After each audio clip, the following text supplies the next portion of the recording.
fromages lorrains se poussent du col avec la ferme de la Petite Seille. À Arrêt et An, précisément, une petite bourgade à égale distance de Metz et Nancy, Thomas Guinaud, maître fromager, transforme le lait des 65 vaches de la ferme pour de délicieuses créations fromagères. De la tome, du camembert, oui, vous avez bien entendu, du camembert lorrain, de la faisselle, des petits fromages frais, de la crème, du beurre ou des yaourts. Il y en a pour tous les goûts dans cette authentique fromagerie. Bonjour Thomas. Bonjour Chris. On est dans les caves de la fromagerie, à la ferme de la Petite Seille. Alors présente-nous cette magnifique aventure. Eh ben, écoute David, voilà, on a lancé le projet il y a 3 ans de ça maintenant. Donc on a lancé le projet pour construire toute la fromagerie. On a monté un bâtiment de 210 mètres carrés. On a investi environ 1 million d'euros dedans pour faire aussi bien du produit laitier que du fromage affiné. Donc là, on est dans la cave Atom, où on a fait toute une cave avec planche épicéa pour donner un peu plus de terroir et de goût du bois à nos fromages. Et là s'opère le mûrissement des tomes. Exactement, l'affinage des tomes, elles vont rester ici pendant 2 mois avant d'être mises à la vente. D'accord. Donc toi, tu étais agriculteur, Thomas? Moi, j'étais fromager. Et en fait, on s'est rencontrés avec Étienne et Amandine, qui eux sont agriculteurs et qui faisaient déjà un peu de produits laitiers avant, pour justement, je m'occupe de la transformation et des futurs fromages. Donc toi, tu es le fromager de la maison. C'est ça. Et tu avais une formation, j'imagine? Tu avais une expérience déjà? En fait, moi, j'ai un BTS industrie-agroalimentaire général. Donc, je peux bosser dans tout ce qui est produits alimentaires, que ce soit la viande, les fromages, les légumes, tout ça. Et je suis fromager depuis 2007. Ah oui, donc tu as une vraie expérience Voilà. que tu as mis au service C'est ça. de la ferme de la Petite Seille. J'ai travaillé dans 4 usines différentes, dans un peu partout en France, en Ariège, en Haute-Marne, dans les Vosges. Donc j'ai vu plusieurs fabrications différentes, plusieurs fromages différents. Et c'est ce qui me permet voilà, d'avoir l'expérience pour faire un peu tous les fromages qu'on veut faire ici, quoi. Il faut beaucoup d'expérience, il faut beaucoup d'années de pratique pour arriver au fromage que tu souhaites, fromage que tu veux réussir. Ouais, je pense qu'il me faudra 1 ou 2 ans avant d'arriver à ce que je veux réellement sur les fromages qu'on fait. On est déjà très content de ce qu'on arrive à faire à l'heure actuelle, mais il faut toujours essayer d'améliorer ce qu'on fait. Et ça se fait pas du jour au lendemain, quoi. Alors le principe, c'est que à la ferme, il y a un élevage de vaches laitières et vous transformez le lait de la ferme. C'est exactement ça. Ouais. On a 70 vaches à la traite à peu près, avec un robot de traite. Et en fait, du coup, on stocke dans un tank pour la fromagerie et un tank pour la coopérative. Et du coup, on transforme à l'heure actuelle que 10% de nos productions. Et le but, c'est de faire x5 d'ici 3-4 ans, quoi.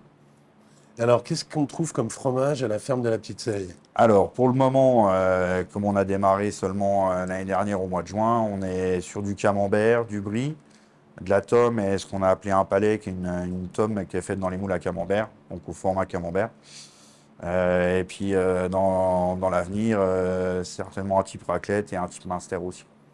Et donc il y a tous les fromages, puis il y a les produits laitiers déclinés, je pense Ouais. pour les enfants, les yaourts notamment. Voilà, yaourt aux fruits, yaourt nature, on fait des crèmes dessert, on a 5 parfums de crème dessert, fromage blanc, faisselle, de la crème, du lait, fromage à tartiner, voilà. On a une gamme quand même qui est assez complète. Et un peu de beurre de temps en temps. Voilà, exactement, c'est ça. Alors tous ces produits, comment on peut se les procurer? Alors on a plusieurs points de vente, on a une 50aine de points de vente sur les 2 départements de la Moselle et puis de la Meurthe-et-Moselle. Soit sur des drives fermiers comme les emplettes paysannes ou les fermes vertes, ou la ruche qui dit oui. Dans quel secteur un peu Donc là, c'est surtout secteur Nancy. Après, on a tout ce qui est magasin de producteurs à la ferme, où j'ai des collègues qui prennent mes produits pour compléter leur gamme à eux. Donc là, il y en a un peu partout dans le département. Après, on a les gros magasins de producteurs comme les terroirs de Stanislas, les mets fermiers, les grands prés comme à la ferme. Donc Ça, ces gros magasins, c'est des collectifs fermiers? c'est ça, qui Ouais. sont regroupés pour faire des magasins qui font entre 500 et 1000 mètres carrés. Donc, qui ont déjà du volume, et principalement en Moselle. D'accord, Et donc là c'est Moselle. Voilà, Donc, et sur à les part deux départements. les terroirs de Stanislas, c'est à Malzéville au lycée agricole, et les autres, c'est en Moselle.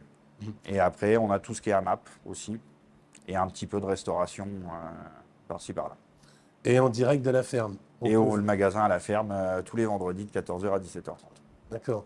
Et tu gères, donc c'est toi qui gères toute la fromagerie et tu gères aussi la commercialisation. Tout ce qui est commercialisation, une partie des livraisons aussi.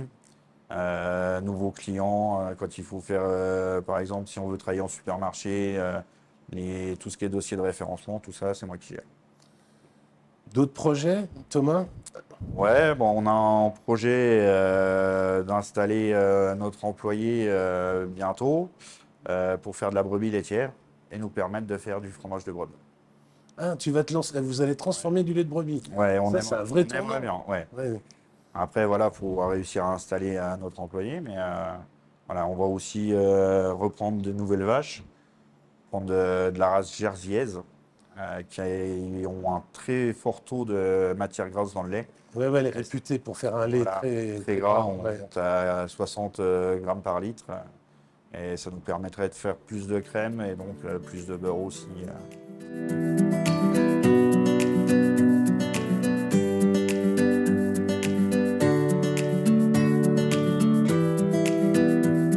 Et en développement, je crois que tu es sur de gros marchés là. Voilà, après là, ce qui nous intéresse à l'heure actuelle pour développer la fromagerie, c'est surtout ce qui est restauration hors foyer. Donc restauration collective, type scolaire, entreprise. Voilà.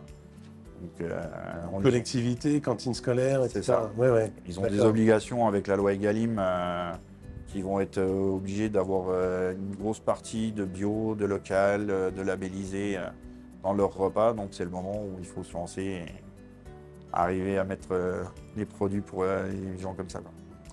Ben, Thomas, merci pour ton accueil. Merci à Bonne vous. continuation. Et puis, tu sais qu'on se donne rendez-vous bientôt avec le chef Charles Colombo qui va cuisiner tes produits laitiers. J'ai hâte. Merci Thomas. Merci.